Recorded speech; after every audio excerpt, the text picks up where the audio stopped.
60살이 된 나에게 가장 먼저 들은 말 뭔지 아세요? 그땐 왜 그걸 안 했을까? 이 말 안 듣고 싶으시죠? 지금 이 영상을 보고 계신 분들 아마 이런 고민이 있으실 거예요. 지금 내가 잘 살고 있는 걸까? 노후 준비 대체 뭘 어떻게 해야 되는 거야? 내가 60이 되었을 때 후회하지 않으려면 지금 뭘 해야 할까? 저도 똑같이 그랬습니다. 특히 40대 초반이 되면서 주변에서 하나둘 퇴직 이야기가 나오고 건강이 무너지기 시작하고 부모님도 아프시고 그제서야 알게 됐죠. 아, 노후는 미래 이야기가 아니고 지금 이야기구나. 그런데요, 이상하게도 이런 이야기는 어디서도 제대로 하지 않더라고요. 은퇴 준비는 돈 모으는 거다, 연금 들어라, 건강 챙겨라 틀린 말은 아니지만 뭔가 빠진 느낌. 그래서 제가 직접 조사하고 경험하고 사람들 이야기 듣고 오늘 이 한편으로 진짜 후회하지 않기 위해 지금 해야 할 것들을 전부 담아봤습니다. 누구도 정확히 짚어주지 않았던 30대부터 50대까지 해야 할 인생. 체크리스트 지금부터 하나씩 말씀드릴게요. 저처럼 막막했던 분들이라면 이 영상이 분명 길을 보여줄 겁니다. 그런데 먼저 이 질문부터 해볼게요. 지금 여러분의 60세는 어디쯤 오고 있나요? 아직 멀었다고 생각되시나요? 한번 계산해 보세요. 지금 나이가 38살이면 딱 22년 남았습니다. 그런데 그 22년 안에 우리가 해야 할 건 너무 많습니다. 건강, 돈, 일, 인간관계, 가족, 삶의 방향, 이걸 하나하나 다 챙기면서 살아야 해요. 근데 대부분은 그냥 사라지겠지 하면서 흘러가는 대로 살고 있습니다. 그렇게 흘러간 시간이 쌓이면 그때 나오는 말이 있죠. 그땐 왜 그걸 안 했을까? 그래서 지금부터 말씀드릴게요. 후회하지 않기 위해 정말 중요한 7가지는 무엇인지. 당신의 60세는 지금 어디쯤 오고 있습니까? 지금부터 말씀드릴 이야기들은 단순한 조언이 아닙니다. 제 삶을 포함해서 수많은 사람들의 현실을 통해 나온 체크리스트입니다. 첫 번째, 가장 중요하고 가장 먼저 던져야 할 질문은 이겁니다. 지금 내 나이에서 60세까지 얼마나 남았지? 대부분의 사람들은 은퇴를 미래의 일이라고 생각합니다. 하지만 우리가 현실적으로 일할 수 있는 나이는 평균 60세 전후입니다. 물론 최근 정년 연장에 관한 이야기들이 많이 나오고는 있습니다.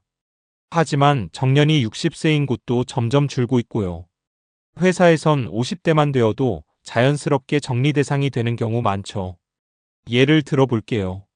지금 35세라면 25년 남았습니다. 어우, 넉넉하다 싶죠. 그런데 그 중에 노후 준비에 집중할 수 있는 시간은 고작 10년 남짓입니다.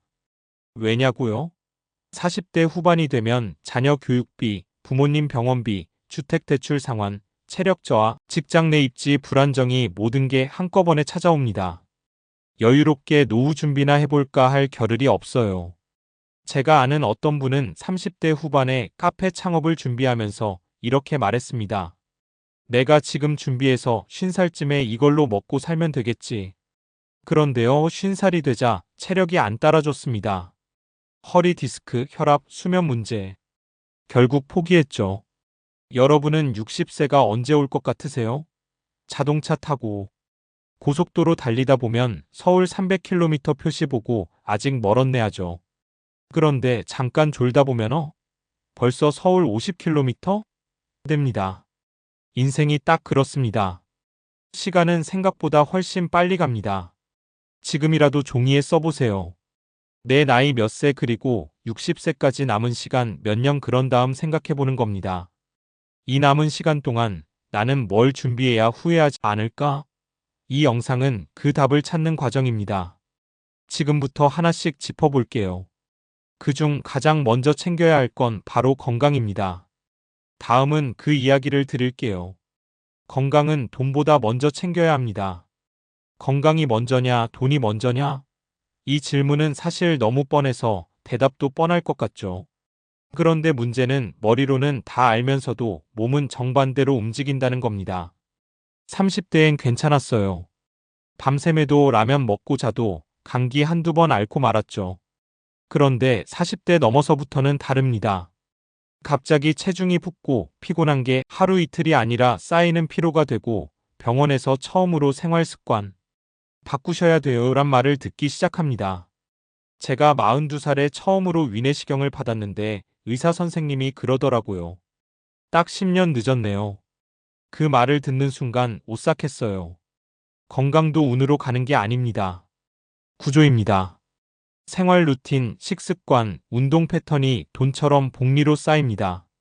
예를 들어서 매일 20분 걷기, 탄산 대신 물 마시기, 밤 11시 이전 취침, 이 세 가지만 3년만 유지해도 몸이 완전히 달라집니다. 그런데 반대로 일주일에 한두 번 야식, 앉아서 하루 10시간 운동해야지만 하고 안 하는 습관이라면 3년 뒤엔 병원 VIP 됩니다. 돈은요, 잃어도 다시 벌 수 있습니다. 하지만 건강은요, 한번 무너지면 돈으로도 못 삽니다. 이걸 저는 이렇게 비유해요. 건강은 계좌가 아니라 유리병입니다. 깨지면 다시 붙일 수는 있어도 원래대로 돌아오진 않아요. 그래서 지금 꼭 시작해야 할 건강 습관, 딱 세 가지만 말씀드릴게요. 정기검진은 무조건 1년에 한 번. 특히 내시경, 혈압, 당뇨 지표 꼭 확인하세요. 운동은 전문적이 아니라 습관적으로 하세요. 피트니스보다 매일 걷기, 스트레칭이 먼저입니다. 배달음식 끊기 말고 내가 먹는 걸 아는 습관 만들기. 포장된 음식, 인스턴트, 탄산 줄이기 그것만 해도 달라집니다. 건강은 언제 무너질지 아무도 모릅니다. 무너지고 나서야 그때 좀 챙길 걸 그렇게 후회하지 마세요. 돈이 없어서 괴로운 건 불편함이지만 건강이 없어서 괴로운 건 공포입니다. 지금부터라도 건강을 자산처럼 관리하세요. 그리고 다음으로 돈 얘기를 해볼게요. 얼마가 필요한가가 아니라 어떤 구조를 만들어야 후회하지 않는가에 대한 이야기입니다. 바로 다음에서 설명드릴게요. 은퇴 준비는 돈이 아니라 구조입니다. 대부분의 사람들은 이렇게 생각합니다. 노후 준비는 돈 모으기다 그래서 묻죠. 얼마 모아야 노후에 안 불안할까요? 노후 자금은 최소 5억은 있어야 되는 거 아니에요? 물론 돈은 중요합니다. 하지만 더 중요한 게 있습니다. 바로 구조입니다. 자, 이런 상황 한번 생각해 보세요. 노후에 5억 원 통장에 있어요. 그런데 매달 고정 지출이 500만 원이에요. 그리고 수입은 없어요. 이 구조 괜찮을까요? 반대로 통장에 1억밖에 없는데 매달 200만 원 꾸준히 들어오고 지출은 100만 원 안팎이고 추가로 소일거리라도 할 수 있다면 어느 쪽이 더 안정적인 노후일까요? 답은 명확하죠. 은퇴는 돈이 아니라 흐름과 구조의 문제입니다. 저는 은퇴 구조를 이렇게 정리합니다. 수입의 구조 국민연금, 퇴직연금 외에 소액이라도 들어오는 부수입이 있는가? 월세, 투자 배당, N잡 형태든 상관없습니다. 지출의 구조 고정비 중심인지 유동비 조절이 가능한지, 차량, 주거, 통신, 보험의 비율이 어떤지, 생활의 구조, 하루 루틴이 있는가? 의미 있는 시간과 소비를 스스로 설계할 수 있는가? 이 세 가지가 맞물리면 노후는 훨씬 안정적이고 내려가는 곡선이 아니라 완만하게 유지되는 곡선이 됩니다. 그럼 지금 30에서 50대인 우리는 뭘 해야 할까요? 방법은 간단합니다. 지금 수입 중에서 노후형 수입을 하나라도 만들어 두세요. 블로그 수익, 작은 임대 수익, 온라인 클래스, 재능 플랫폼, 유튜브 크지 않아도 됩니다. 있는가 없는가가 중요해요. 고정 지출을 지금부터 줄이는 연습을 하세요. 자동차, 보험, 집, 이 세 가지에서 월 20만 원만 줄여도 노후엔 공포가 여유로 바뀝니다. 노후 루틴을 미리 실험해 보세요. 하루에 한두 시간 퇴직 후에 하고 싶은 일을 지금 해보는 겁니다.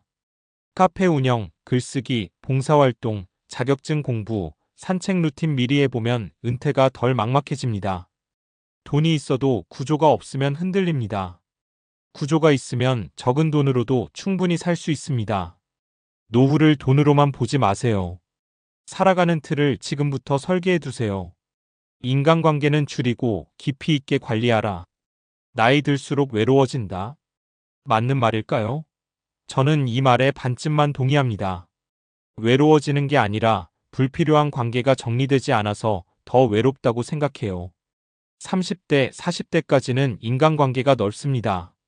동료, 친구, 지인, 단톡방, 학부모 모임, 친척들, 그 안에서 실질적인 관계는 몇이나 될까요? 나이 들수록 양보다 질로 바뀌어야 합니다. 그런데 문제는 대부분이 쓸데없는 관계를 관성적으로 유지한다는 거죠. 연락 오면 어색해서 답장하고, 가고 싶지 않은 모임에 억지로 가고, 이해받지 못하는 말에 애써 웃고. 이게 왜 문제냐면 내 감정 에너지, 시간, 정신력이 계속 새어나갑니다. 그리고 진짜 중요한 사람에게 쓸 여유가 없어지죠. 실제로 정신과에서 이런 이야기를 합니다. 스트레스의 절반 이상은 인간관계에서 온다. 나이 들수록 더 외로워지는 게 아니라 관계를 줄이지 못해서 더 피곤해지는 것입니다. 그래서 지금부터 해야 할 건 인간관계 다이어트입니다. 방법은 간단해요. 이 관계가 없으면 내 삶이 더 편안해질까? 라는 질문을 던져보세요. 그렇다면 정답은 이미 나와 있습니다. 지금 곁에 있는 사람 중 나를 진심으로 걱정해주는 사람이 누군지 생각해보세요. 손으로 꼽히는 그 몇 명만 제대로 챙기면 됩니다. 나도 누군가에게 꼭 필요한 사람인지 돌아보세요. 깊은 관계는 주는 사람에게도 보람이 생깁니다. 관계를 줄이는 건 단절이 아닙니다. 정리입니다. 자주 보지 않지만 마음이 가는 사람, 오랜만에 봐도 편안한 사람, 이해받고 이해해주는 사람. 이런 사람들을 의식적으로 지켜내야 합니다. 그리고 그 외의 관계는 과감히 줄이셔도 괜찮습니다. 인간관계도 결국 투자입니다. 적은 사람에게 깊이 투자하면 훨씬 더 큰 안정과 행복이 돌아옵니다. 노후에는 혼자가 아니라 내 편 몇 명이 필요한 겁니다. 지금부터 그 사람들을 정리하고 다듬고 깊게 만드세요. 다음으로 이제는 나를 위한 경제적 안전장치를 만드는 방법을 이야기해 보겠습니다. 퇴직이 두렵지 않으려면 지금부터 돈이 되는 나의 일을 준비해야 합니다. 내가 잘하는 일로 돈 벌 준비 지금부터 해야 한다. 지금 하는 일이 내 마지막 직업일까? 만약 내일 퇴직하라고 하면 나는 뭘 할 수 있을까?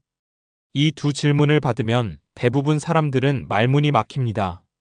왜냐고요? 대부분 일은 회사가 정해줬지 내가 선택한 게 아니었거든요. 요즘은요, 퇴직이 더 이상 60세 이벤트가 아닙니다. 구조조정, 직무 변경, 권고사직, 회사 자체의 생존 문제. 이런 변수들로 40대 후반에서 50대 초반에 퇴직하는 사람들 너무 많아졌습니다. 문제는 그 이후 할 일이 없다는 거예요. 시간은 많은데 돈은 안 들어오고 갑자기 세상에서 나만 소외된 기분이 듭니다. 그래서 중요한 건 딱 하나. 나만의 수익 구조를 만드는 준비를 지금부터 해야 합니다. 이건 단순히 부업이 아니라 퇴직 후 나를 먹여 살릴 최소한의 틀을 의미합니다. 대부분 잘하는 게 없다고 생각하죠. 그런데 자세히 들여다보면 다 있습니다. 예를 들어볼게요. 사람 좋아하고 말 잘하면? 강의, 코칭, 컨설팅, 글 쓰는 거 좋아하면? 블로그, 전자책, 브런치, 손재주 있으면? 수공예, 공방, 쿠팡 파트너스, IT 좀 하면? 영상 편집, 코딩 교육, 채널 운영. 핵심은 전문가가 되라는 게 아니라 수익 구조를 만들라는 겁니다. 지금 당장 돈이 되지 않아도 괜찮습니다. 단계를 나눠서 가면 됩니다. 탐색기, 뭘 좋아하고 잘하는지 알아보기. 평소 내가 꾸준히 했던 것들, 남들이 부탁하던 일. 실험기, 아주 작게라도 수익을 만들어 보기. 지식 플랫폼, SNS, 프리랜서 앱, 온라인 마켓 등 활용. 확장기, 나만의 포트폴리오 만들기. 이력서 대신 내가 해본 것을 쌓는 단계. 이 구조로 가면 퇴직은 끝이 아니라 시작이 됩니다. 제가 아는 한 분은요, 48세에 퇴직하고 나서 한참 방황하다가 평소 취미였던 원예로 유튜브 채널을 시작했어요. 처음엔 아무도 안 봤죠. 그런데 1년 후엔 원예 클래스를 열고 관련 키트도 판매하면서 지금은 그걸로 생활비의 절반 이상을 벌고 있습니다. 중요한 건 전문성이 아니에요. 지속성입니다. 잘하는 걸 돈이 되는 구조로 바꾸는 연습, 지금부터 꼭 시작하세요. 부모보다 자녀, 자녀보다 나를 챙겨라. 부모님 챙겨야죠. 애들 학원비는 무리해도 줘야죠. 이렇게 말하면서 정작 나 자신은 점점 사라지고 있습니다. 30에서 50대는요, 인생에서 가장 끌려다니는 시기입니다. 양쪽에서 요구하고 다 들어줘야 할 것 같은 시기. 부모님은 나이 드시고 병원도 자주 가시고 자녀는 교육비, 진로 고민, 감정 케어, 배우자와의 관계는 의무감으로만 유지되고 내일은 불안한데 누구 하나 속 시원히 도와주진 않고 그래서요, 이 시기에 사람들 얼굴에는 늘 피곤함과 불만이 뒤섞여 있습니다. 그리고 어느 날 깨닫습니다. 나는 왜 나를 안 챙겼지? 자녀한테 희생한다고 그 자녀가 무조건 감사하지 않습니다. 부모님께 아무리 효도해도 그걸 당연하게 여기는 분들도 있습니다. 중요한 건 내가 없어지지 않는 선을 지키는 것입니다. 지금부터는 이렇게 바꿔보세요. 내 시간을 먼저 확보한다. 하루 30분이라도 순수하게 나를 위한 시간을 확보, 커피 마시기, 산책, 책 읽기, 아무것도 안 하기. 감정 노동은 최소화한다. 모든 갈등에 정면 대응하지 않기, 때로는 모른 척 그냥 넘기기. 나만의 목표를 갖는다. 자격증, 운동 목표, 버킷리스트 하나라도 실행 중이어야 함. 그래야 내가 존재감을 느낍니다. 자녀도 결국 자기 인생 살고 부모도 언젠간 떠나십니다. 그때 남는 사람은 나예요. 그리고 그때 나를 돌보지 못한 과거는 다 후회로 돌아옵니다. 그래서 오늘부터는 부모보다 자녀, 자녀보다 나를 마음에 새기세요. 내가 먼저 단단해져야 진짜로 가족을 돌볼 수 있습니다. 나만의 노후 행복 시나리오를 꼭 그려보세요. 많은 사람들이 이렇게 말합니다. 돈만 있으면 행복한 노후가 올 거야. 근데요, 그런 분들 중 정작 돈이 있어도 우울한 노후를 사는 분들 생각보다 많습니다. 이유는 딱 하나입니다. 왜 사는지를 잃었기 때문이죠. 퇴직하고 나서 제일 먼저 무너지는 건 시간표예요. 아침에 왜 일어나야 하는지 모르겠고, 밥 먹고 TV 보다가 멍하니 하루를 보내고 아무도 나를 필요로 하지 않는 느낌. 이게 반복되면 어떻게 될까요? 삶이 점점 무의미해집니다. 그래서 필요한 게 바로 행복 시나리오입니다. 행복 시나리오란 거창한 게 아닙니다. 내가 나중에 아침에 일어나서 뭘 하고, 누구와 시간을 보내고, 어떤 활동을 하고, 어떤 이유로 하루를 마무리하고 싶은지, 이걸 구체적으로 그려보는 것입니다. 어떤 분은 퇴직하고 나서 매일 새벽 6시에 일어나서 아파트 단지 꽃밭을 손질하고 오전엔 독서 모임, 오후엔 동네 아이들, 영어 가르치고 주말엔 아내와 소도시 여행 다니며 브이로그 찍어요. 수익은 크지 않지만 그분은 말합니다. 이제서야 진짜 나로 사는 것 같아요. 자, 그렇다면 우리도 지금부터 준비할 수 있습니다. 노트 하나를 꺼내보세요. 제목을 이렇게 씁니다. 내가 65세가 되었을 때 가장 이상적인 하루는? 시간 단위로 써보세요. 몇 시에 일어나고 뭘 하고 누구와 있고 어떤 기분인지. 그리고 지금 그중 한 가지를 실행해보세요. 산책, 글쓰기, 작은 봉사, 유튜브 시작. 그렇게 하나씩 해보다 보면 시나리오는 계획이 아니라 실행 가능한 현실이 됩니다. 노후는 준비하는 게 아니라 미리 그려보는 겁니다. 그 시나리오가 내 인생의 마지막 챕터를 후회 없이 단단하게 그리고 따뜻하게 만들어줄 거예요. 지금부터라도 나는 어떤 노년을 살고 싶은가? 이 질문을 하루에 한 번만 해보세요. 후회 없는 노후, 오늘부터 바뀔 수 있습니다. 지금까지 이야기한 것들 어떠셨나요? 사실 하나하나는 이미 어디선가 들어보셨던 내용일 수도 있습니다. 그런데 오늘 이 영상은 그걸 하나로 깨어드리는 이야기였죠. 정리해드릴게요. 우리가 노후를 후회하지 않기 위해 30대에서 50대에 꼭 해야 할 것들은 이렇습니다. 60세는 멀지 않았다는 걸 인식하고 건강을 자산처럼 관리하고 돈이 아니라 수입 지출 생활 구조를 만들고 인간관계는 양보다 질로 정리하고 지금부터 나만의 수익 구조를 실험하고 가족 사이에서도 나를 잃지 말고 행복한 하루를 먼저 시나리오로 그려보기. 이 7가지는 거창한 계획이 아닙니다. 지금 이 순간 아주 작게라도 시작할 수 있는 것들입니다. 그래서 오늘 영상이 끝나면 종이 한 장 꺼내서 이렇게 써보세요. 나는 오늘부터 무엇을 해보겠다. 건강을 위해 20분 걷기? 블로그 하나 개설해보기? 인간관계 정리, 아침 루틴 만들기, 작아도 괜찮습니다. 실행이 후회를 막습니다. 나중에 60세가 된 나 자신에게 어떤 말을 듣고 싶으세요? 그땐 왜 안 했을까라는 후회? 아니면 그때 참 잘했어라는 뿌듯함? 이 영상이 그 시작이 되길 바랍니다.